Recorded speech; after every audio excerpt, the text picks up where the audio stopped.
iPhone XR market में ऐसे price किया गया है कि ये iPhone 11 से 15,000 कम और iPhone SE से 10,000 ज्यादा है, बट इन तीनों डिवाइसेस के यूजर एक्सपीरियंस में ज्यादा फर्क नहीं। तो इस वीडियो के थ्रू हम iPhone XR और iPhone SE को कंपेयर करेंगे, ये देखने इनमें से कौन सा डिवाइस आपको लेना चाहिए। तो सबसे पहले हम बात करेंगे इनके डिजाइन और डिस्प्लेस के बारे में।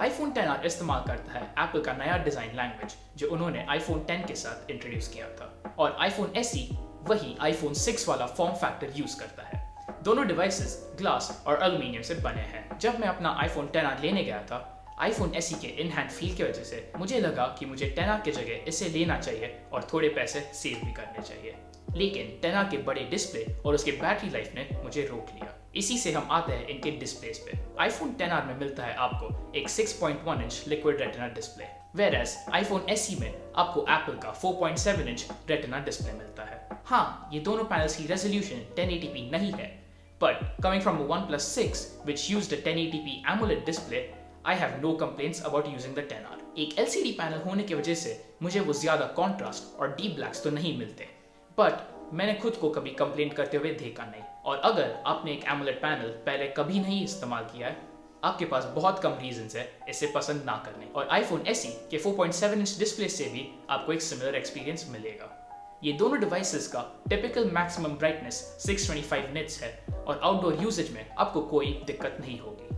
अब बात करते हैं इन दोनों फोन्स के परफॉर्मेंस के बारे में। इधर मैं आपके साथ ऑनेस्ट रहूंगा, iPhone SE का चिप डेफिनेटली iPhone XR से ज्यादा पावरफुल है, लेकिन इन दोनों के बीच में डिफरेंस नोटिस करने के लिए आपको आपका फोन एक प्रोफेशनल पर्पस के लिए इस्तेमाल करना होगा। इसका मतलब अगर आप आपके फोन पे वीडियो एडिटिंग या फिर फोटो एडिटिंग या फिर प्रोफेशनल कैमरा ऐप्स इस्तेमाल करते हो, तभी आप परफॉर्मेंस में एक डिफरेंस नोटिस करोगे। और अगर आप आपका फोन इन चीजों के लिए इस्तेमाल करने ही वाले हो, I recommend you look at the iPhone 11, क्योंकि इसका एडिशनल कैमरा और इसका ज्यादा पावरफुल प्रोसेसर तब डेफिनेटली काम में आएगा। तो बेसिकली iPhone XR और iPhone SE के बीच डे टू डे यूजेज में आप कोई डिफरेंस नहीं नोटिस करने वाले हो। अब बात करते हैं इन दोनों के कैमरा परफॉर्मेंस के बारे में।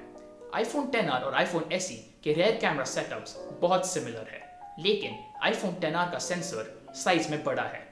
इसका मतलब ये ज्यादा इंफॉर्मेशन कैप्चर करता है, लेकिन बिकॉज iPhone SE में एप्पल का A13 चिप है और नेक्स्ट जनरेशन स्मार्ट HDR, इसके फोटोज XR से स्लाइटली बेटर हो गए। और आज के स्मार्टफोन्स में ये extra processing makes all the difference. Front cameras की बात करते हुए दोनों फोन्स में एक 7 मेगापिक्सल फ्रंट सेंसर है, लेकिन iPhone XR में फेस ID बेस्ड हार्डवेयर होने की वजह से इसके फोटोज, मेनली इसके पोर्ट्रेट मोड्स, स्लाइटली बेटर हो सकते हैं। और हाँ, iPhone XR का front camera 1080p footage 60 FPS पे भी शूट कर सकता है, whereas the SE is limited to 1080p 30।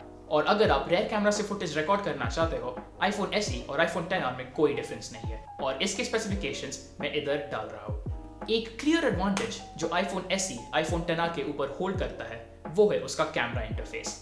iPhone 11 के बाद जो भी नए iPhones आए हैं, एप्पल ने उनमें एक क्विक टेक नाम का फीचर इंक्लूड किया है, और इसके अलॉन्ग साइड कैमरा ऐप में आप अभी वीडियो रिकॉर्डिंग क्वालिटी भी चेंज कर सकते हो और एस्पेक्ट रेशियो भी सेट कर सकते हो।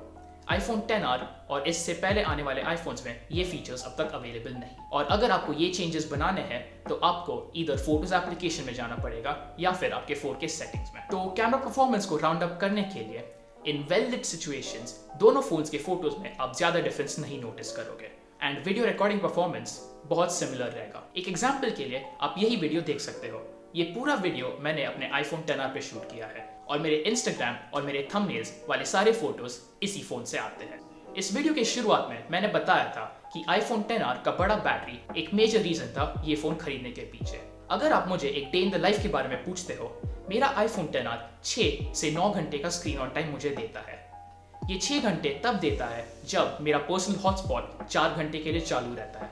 मतलब 4 घंटे हॉटस्पॉट रखने के बाद भी मैं अपना फोन 6 घंटे के लिए सोशल मीडिया, फोन कॉल्स या फिर वीडियोस देखने के लिए इस्तेमाल कर सकता हूँ। और जब मैं हॉटस्पॉट नहीं लगाता हूँ, ये जाता है 9 आवर्स तक। iPhone SE on the other hand, इसके छोटे बैटरी की वजह से एस्टिमेटेड है रफली 5 to 6 आवर्स ऑफ यूसेज के लिए इन अ डे। एक प्लस पॉइंट दोनों फोन्स के लिए है कि ये दोनों वायरलेस चार्जिंग सपोर्ट करते हैं and can be fast charge with an 18 watt adapter, but ये आपको सेपरेटली लेना पड़ता है क्योंकि इनबॉक्स ये दोनों फोन्स सिर्फ एक 5 वॉट चार्जर के साथ आते हैं। और अगर आप वाटर डैमेज के बारे में वरीड हो डोंट वरी, ये दोनों फोन्स IP67 रेटेड है। अब हम फाइनली आते हैं इन डिवाइसेस के प्राइसिंग पे। ये दोनों डिवाइसेस कोई भी तरीके से हमारे नॉर्मल बजट फोन्स के कैटेगरी में नहीं आते हैं, but compare to the newer iPhones ये दोनों कंसिडरेबली चीप है। The iPhone SE starts at 42,500 for 64 GB, whereas the iPhone XR starts at 52,500. और iPhones पे कंसिस्टेंटली HDFC कार्ड्स के डिस्काउंट्स रहते हैं, तो इनकी वजह से iPhone SE का प्राइस हो जाता है 38,900 और iPhone XR का 48,500। और अगस्त 6 से शुरू होने वाले Amazon Prime Day सेल पे आप शायद से इन फोन्स पे और एक्सचेंज ऑफर्स या फिर थोड़ा एक्स्ट्रा डिस्काउंट भी देख सकते हो। तो ये पूरे कंपैरिजन को राउंड अप करने के लिए, अगर आप एक फोन परफॉर्मेंस बेस्ड नीड्स पे ले रहे हो, ऑनेस्टली iPhone XR और SE के बीच में आप ज्यादा डिफरेंस नहीं नोटिस करोगे। और अगर आप इन्हें उनके कैमरास के लिए ले रहे हो, यहाँ पे भी there will be no noticeable difference. जो दो जगह जहाँ पे आप सबसे ज्यादा डिफरेंस देखोगे वो है डिस्प्ले और बैटरी लाइफ। तो अगर आपको पता है कि आपको एक बड़ा डिस्प्ले और ज्यादा बैटरी चाहिए, the iPhone XR is the way to go. लेकिन अगर आपको एक छोटा डिस्प्ले और छोटे बैटरी से कोई दिक्कत नहीं है, the iPhone SE is a very good phone for its price, क्योंकि ये दोनों फोन्स मिनिमम 4 से 5 साल तक लास्ट करेंगे। And as for face ID and touch ID, ये टोटली आपके पर्सनल प्रेफरेंस पे बेस्ड है। तो अगर आपको ये कंपैरिजन पसंद आया, वीडियो को लाइक करना ना भूलिएगा। और अगर आप ये डिवाइसेस में इंटरेस्टेड हो, मैं नीचे डिस्क्रिप्शन में इनके लिंक्स छोड़ दूंगा, तो इनके स्टॉक्स खत्म होने से पहले डेफिनेटली चेक कर लेना। Thanks for watching and don't forget to subscribe.